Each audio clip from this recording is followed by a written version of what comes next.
November of 2016, the BFI, which is the British Film Institute, compiled a list of those present-day filmmakers who claim to have been inspired by Ray Harryhausen.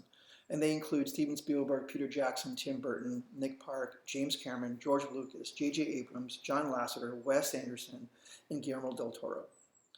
So again, he has had forever impacted filmmaking as we know it. Another person I want to mention in the world of stop motion is Jan Svankmajer. Jan Svankmajer, born in 1934, is a Czech, now retired, experimental filmmaker. But a large amount of his career was basically making stop motion animation, a lot of it claymation,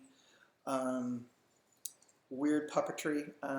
He is a self-labeled surrealist and known for influencing many people like Aardman, the brothers Quay, and Terry Gilliam. I'm going to show you two videos. One is a clip from an early Svankmajer film called Alice, and another is by a director animator named Fred Sturr, who was very influenced by Svankmajer. And Fred Sturr created a lot of really cool pieces of short films and music videos. One of the most famous is he made a music video for the band Tool and their song Sober. So watch these two separate things back to back.